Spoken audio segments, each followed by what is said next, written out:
The next question, Mr. President, is from China Radio International. Magandang gabi po, Ginoong Pangulo. Ito po si Jade ng China Radio International Filipino Service. Chinese po ako pero marunong po akong mag-Filipino. Nagkalungkot po You come from a spy zone? yung kasi mayroon pong China Radio International, mayroon pong kaming yung sa Peking University, mayroon pong kaming yung Philippine Studies Program, nag-graduate. Okay. So, yung nagkalungkot po, yung nabanggit niyo yung balita hinggil sa yung Bagyong Lawin. Pero yung sa tingin ko po, maraming beses na may ganitong karanasan ang mga Pinoy. Yung sa naniniwala po akong matagumpayan po kayo yung ng kalamidad na ito. Mabuhay po ang Pilipinas po. Thank you. At yung tanong, yung kasi pwede po bang isang maikling Yes. Okay, yeah, English. Okay. English, yeah. So, opo. Yung you have initiated the and you are implementing the independent foreign policy. So in your how would you enhance the China Philippines relationship based on this foreign policy? Well, historically, we were never, let me be very, we've always been allied with the West. And in terms of entertainment, education, and all, it was all Western. As a matter of fact, I am more articulate in talking in English than in my own dialect. Sometimes I have to group the words. There is one language which is Tagalog, which is being thought to be they say it's the national dialect. But we have not perfected anything. And that is why even in the movies and even the histories, those were the things that were not properly put in place in their proper perspective. And that is why even in the survey, the Filipinos would place their trust more with the Americans than the Chinese. But during the Cold War, China was portrayed as the bad guy. And all of these years, what we have read in our books, in school, were all propaganda produced by the West. And I cannot blame the Filipinos for being so indebted because everything indebted to the West because even the reasons for war was placed there as a war against the Philippines, against the enemies during the Second World War. We were hit hard. In the Battle of Manila, I think it was 200,000 people killed. The carpet bombings there were not really made by the Japanese. It was made by the Americans to retake the city. So there's no question that in the propaganda as we grew up, we only read the propaganda of the West, but there was Cold War at the time, and so we could hardly get any news from China and Russia. Those are the realities of life. And so our foreign policies, up to now, up to this point, we're geared towards to favor a sector in the world ideology and the contending ideologies of the world. Now that I am president, by the grace of God, I read a lot, I'm a lawyer, and I study geopolitics and all. And also I am a graduate of the Foreign Service. So I get to know how to balance this contending. At this age, I have now the proper perspective to judge whether the foreign policy is good for us or not. I said a few months ago, that I will charter a new course, changing direction of the foreign policy, and be with friends with everybody, and with no enemies to contend with, no enemies to hurt, no friends to serve. Unfortunately, this started with the war against drugs. And I'll give you the hard numbers. It's 4 million all in all. And they are scattered all over the country. There are about 6,000 policemen into it. Then municipal mayors and the barangay captains who take care of the basic government unit, the barangay chairman, then the municipal mayor, city mayors, governors, regional heads, then the national. What is really very alarming and is that my country has already been contaminated with narco-politics. And there is a senator in my country who was elected, and she was the poster girl of the Human Rights Commission.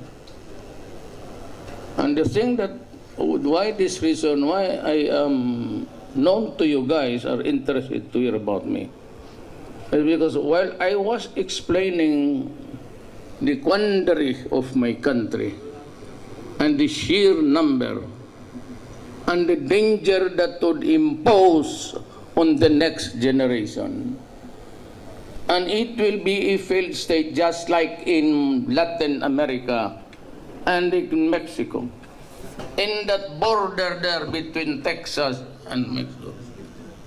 There are about 60,000 deaths.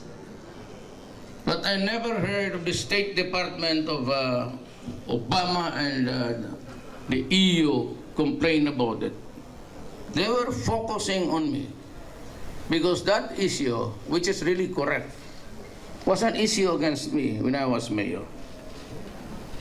And they kept on hammering on me, criticizing me. But when I was president, that is something else. Because now I represent a country, and if you reprimand me in the international scene, all the networks here, your networks, and you show it to your own country, it will put to shame my country. And you have something to answer. Oh, you come from this place, could you explain to us? But all the networks, they were only interested to highlight my statement when I said, internationally, publicly, if you destroy my country, I will kill you. And I was addressing myself to all the drug syndicates and the drug pushers and all.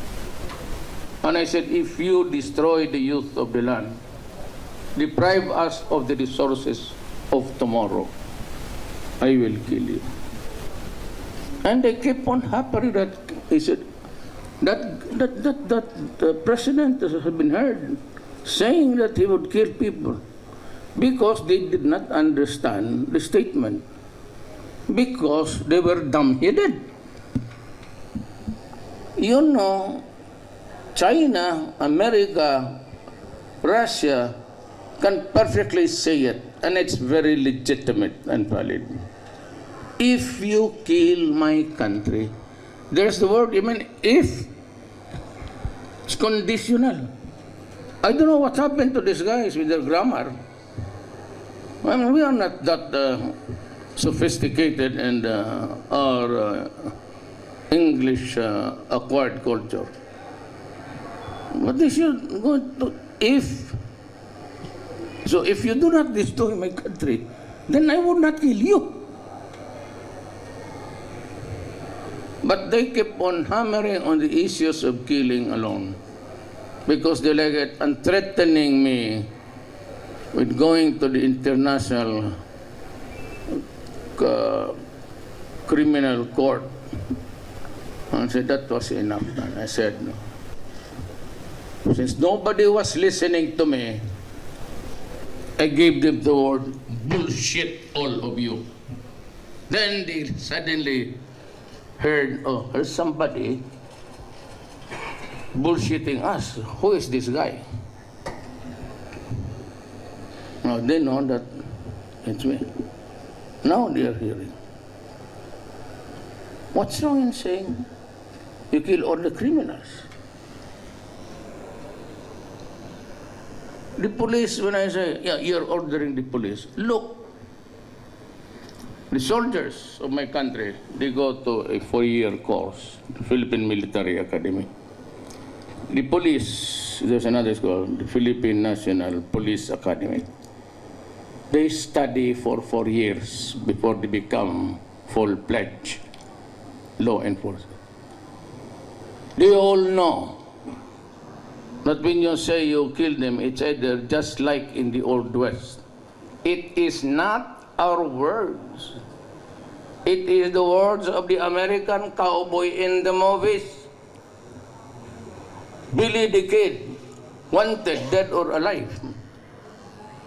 And if you do that in my country, it is not all right. But if they do it in their own country, the funniest thing is, it's even at the movies. Without the caveat, warning, this is just movies. They say, go for them, dead or alive. And when I say I'm going to protect my country because I am the president and I have every right, that is self-preservation. If that is not understood by EU and America, I'm sorry for them. It is really a very sad day. When even when you invented the language, you pass it on to some other people. You gave so many cliches about dead or alive. And when I do it, I said, capture him when dead or alive. The policemen and the military knew that there has to be some sort of a resistance.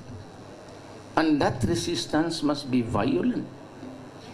And therefore, if it is a violent resistance, that is the time that they can use force. If that resistance endangers the life of the police and the military, if they believe that they are already in the process of losing their lives, and that's what's the only time that they can kill. No need to repeat it. They have been there for 4 years, and that has been imbued in their minds. And that is the same theory for the FBIs and the police and everybody. But people judge best when they condemn. They always make you the worst of you. And to think that we learned this when I was small, there was this cowboy chasing a bad guy. Then you see posters in the movies, dead or alive, $500. We do not even do that. I always say to the police and the military who will be assigned in my city when I was mayor, give me a clean city. It's up to this guy to interpret what is cleaning the city.